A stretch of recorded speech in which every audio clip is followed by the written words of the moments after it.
اچھا، سر جو ہے وہ چونکہ ستر میں مرد کا ستر میں داخل نہیں ہے، اس لیے بالفرض اگر کوئی شخص ننگے سر نماز پڑھتا ہے تو زیادہ سے زیادہ مکروہ تنزیہی ہے، یعنی شریعت نے اس کو پسند نہیں کیا ہے، لیکن بہرحال ٹوپی پہن کر یا امامہ پہن کر نماز پڑھنا یہی افضل اور اولا ہے۔ لیکن میں ایک شرعی حکم آپ کی خدمت میں عرض کر رہا ہوں، کوئی ترغیب دینا مقصود نہیں ہے، اور اسی طریقے سے کوئی اس بات کو سن کر یہ نہ کہے کہ دیکھا جی ننگے سر نماز پڑھنا صحیح ہے، میں اس طرح ہی پڑھوں گا۔ ہم ترغیب نہیں دے رہے ہیں، نہ کسی کو جواز فراہم کر رہے ہیں، بلکہ ایک شرعی مسئلے کا بیان مقصود ہے کہ سب سے افضل اور اولا صورت اور ادب کے لحاظ سے ادب کے مطابق یہی ہے کہ سر ڈھک کر نماز ادا کی جائے۔ لیکن اگر کوئی شخص سستی کے ساتھ ننگے سر نماز پڑھتا ہے تو یہ مکروہ تنزیہی ہے، یعنی شریعت نے اس کو ناپسند تو کیا ہے لیکن وہ شخص گناہگار نہیں ہوگا۔ اور اگر کسی صحیح عذر کی بنا پر ہے، جیسے مثال کے طور پہ حالت احرام میں ہے، اب مرد تو سر ڈھک ہی نہیں سکتے ہیں، تو اب تو ننگے سر نماز پڑھنا واجب ہے۔ اور اسی طریقے سے اگر کسی کے سر میں شدید تکلیف ہے کہ اگر وہ سر ڈھکتا ہے تو گرمی کی وجہ سے اسے بہت شدید کھجلی ہوتی ہے، تکلیف ہوتی ہے،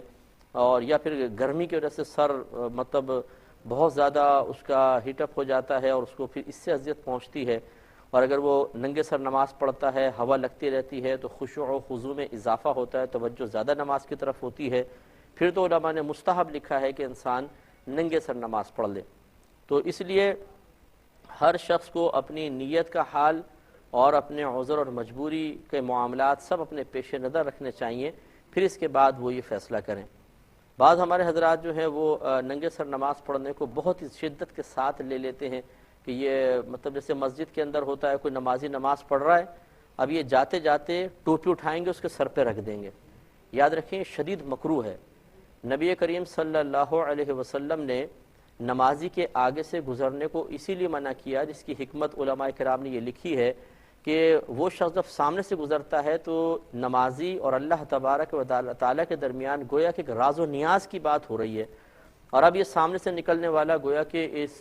ان کے درمیان ایک رکاوٹ کا سبب بنتا ہے، اس سلسلہ مناجات کے درمیان وہ ایک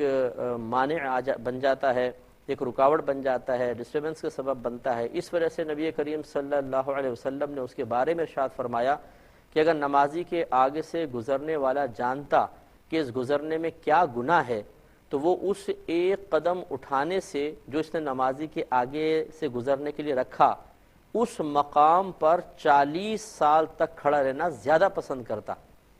تو معلوم یہ ہوا کہ جب نمازی نماز پڑھ رہا ہو تو اس کے خشوع و خضوع کی راہ میں رکاوٹ بننا بہت ہی سخت وعیدات کا سبب بن سکتا ہے۔ اب یہ بیچارے ان کو پتہ تو ہوتا نہیں ہے، مسائل معلوم نہیں ہوتے۔ ایک تو یہ مسجدوں کی ٹوپیاں پہن کے نماز پڑھنا، جو کھجور کی، اب تو خیر نہیں آتی میرے خیال میں، کھجور کی ٹوپیاں،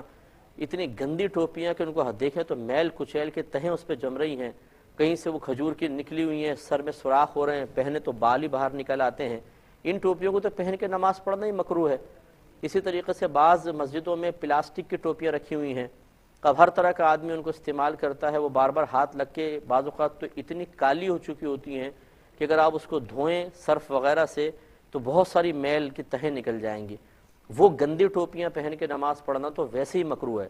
ان نمازی حضرات سے پوچھا جائے کہ کیا ان ٹوپیوں کو پہن کے آپ شادی بیاہ میں جا سکتے ہیں، ان ٹوپیوں کو پہن کے آپ کسی آفس فیکٹری میں جا سکتے ہیں؟ جائیں گے تو سمجھیں گے یتیم خانے کا انچارج آ گیا، آپ کے ہاتھ پہ شاید پیسہ رکھ دیں گے، لیکن وہ ٹوپیاں پہن کے اللہ کی بارگاہ میں ہم کھڑے ہوتے ہیں۔ تو اب ایک تو وہ ٹوپیاں ہی گندی سی اور ان کو پہن کے نماز پڑھنا مکروہ، دوسرا پھر نمازی کی نماز میں خلل ڈالنا۔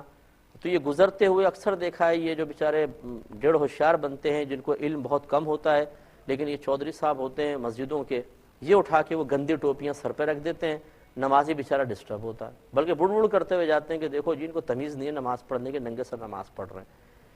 تو اس لیے دین نہ آپ کی میراث ہے، نہ دین کے تمام معاملات میرے ہاتھ میں ہیں، بلکہ یہ تو اللہ تعالیٰ اور اس کے رسول کریم صلی اللہ علیہ وسلم کی تعلیمات کا مجموعہ ہے۔ اس لیے نہ آپ اپنی ذاتی رائے سے کچھ کہیں، نہ میں اپنی ذاتی رائے سے کہوں، ہم یہ دیکھیں کہ ہمارے نبی کریم صلی اللہ علیہ وسلم نے کیا تعلیمات دی ہیں، علماء اور فقہا جو پرانے گزرے ہیں انہوں نے کیا کچھ لکھا ہے، اس کو جاننا ضروری ہے۔ ہم اپنی عقل سے بعض اوقات مسائل کو حل کرنے کی کوشش کرتے ہیں اور یہ قطعاً غیر مناسب ہوتا ہے۔ تو بہرحال ننگے سر نماز پڑھنا، مرد کی بھی میں بات کر رہا ہوں، خواتین پر میں آئے نہیں ہوں، تو مرد کے لیے ننگے سر نماز پڑھنا زیادہ سے زیادہ مکروہ تنزیہی ہے، اور ہم نے آپ کو پہلے بتایا کہ ترغیب دینا مقصود نہیں ہے۔ سب سے افضل اور اعلیٰ صورت یہی ہے کہ انسان امامے کے ساتھ نماز پڑھے یا کم از کم ٹوپی کے ساتھ نماز پڑھے۔ لیکن اگر کوئی شخص اس کو واقعی ایک ذاتی مجبوری ہے کہ اس کے سر میں بہت گرمی محسوس ہوتی ہے، خشکی ہے، یا ٹوپی وغیرہ پہنتا ہے تو بہت زیادہ کھجلی محسوس ہوتی ہے، بار بار توجہ سر کی طرف چلی جاتی ہے، یا اس کا سر گرم ہو جاتا ہے اور اس کو بڑی اذیت اور تکلیف پہنچنا شروع ہو جاتی ہے، ان تکلیفوں سے بچنے کے لیے، یا وہ ننگے سر نماز پڑھتا ہے تو ٹھنڈی ہوا سر پہ لگتی ہے تو خشوع و خضوع اس کو زیادہ محسوس ہوتا ہے، اس لیے اگر وہ ٹوپی اتار کے نماز پڑھتا ہے تو بہرحال شریعت نے اس کو اجازت دی ہے۔ اب یاد رکھیں کہ